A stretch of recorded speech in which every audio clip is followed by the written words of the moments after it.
JOFRA, great to see you. It's I think 4 years since you played a county championship match for Sussex. A long time since we spoke. I just thought I'd start by asking, how are you and yourself, and what's it been like over the last 4 years? I'm glad to just finish a day of 4-day cricket. The last time I played, I think I made it to T, but I'm glad to go all the way today. And how important, JOFRA, has it been during this period of time to be with Sussex and back with the Sussex lads? How important have Sussex been as a cricket club to you during what must have been a really tough 4 years?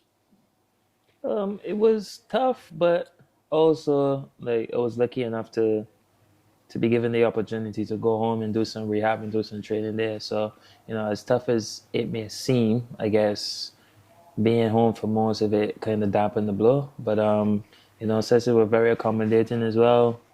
Always could come in, use the gym, use the lane. Like they've been very, very accommodating. That's all I can say. So any chance you get to give back, I guess they wanted me a bit more than I wanted them even now. But again, like it's good. Farby's doing great things with the team. A lot of the guys that were in the academy are in the tools.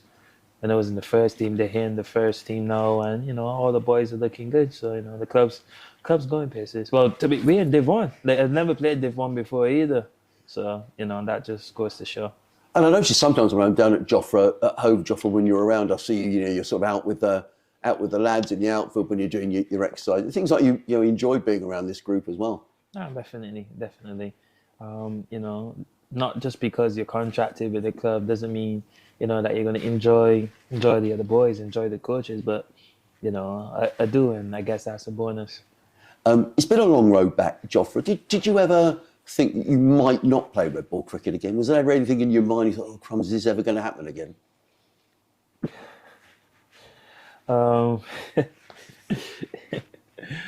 Back then, I don't think that. I guess you wouldn't have the choice because you don't think your body can hold up to it. Like, no, I guess I'm faced with a different challenge now. Now that I know my body can hold up to it, there's other, like the mental part of the game now. So I think over the next couple of days, I'm going to have to battle a bit with it, and it's all good. It's all good. It's a new challenge, and I'll try my best to get through that, and just keep going, keep chucking along. When you say that the mental side, is that just because it's a longer format, you haven't played it for so long? Yeah, exactly. Like even when the scoreboard got to 50 overs, I was like, Jesus, it's time to come off now. But we got to the end of the day. It wasn't that bad.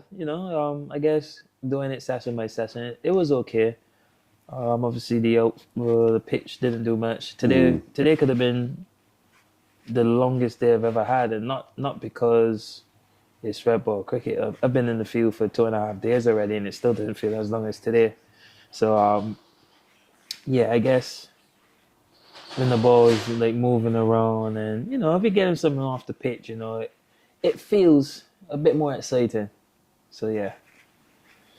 Can I just talk about your injuries that you had? Because you had your elbow injury, JOFRA, I think you had your back problem, you had your finger that you cut, and now your thumb. So in terms of all those injuries, are they now all completely cleared up? Where are you with those?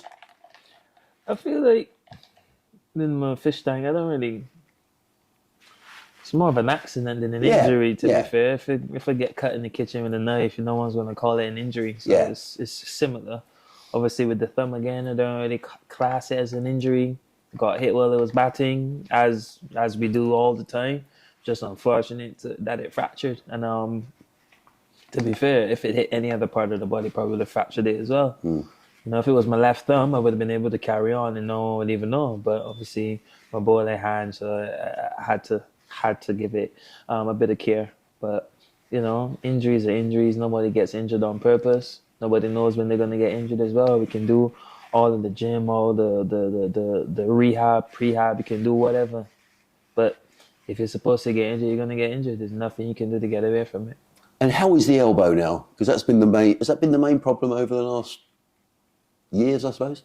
I guess it looked fine today. You'd have to tell me, but it felt all right. And like, I've been playing for a year now, bowling for about 2 years because I think build up for a year before I started playing cricket again, and then I did the whole year last year. So been bowling for a while. The elbow's fine. Everything's fine.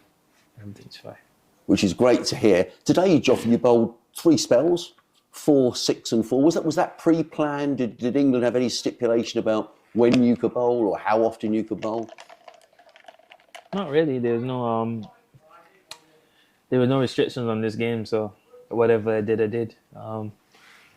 4, 6, 4. That's what 14. Who knows how much I'm gonna bowl tomorrow? But again, there's no limit.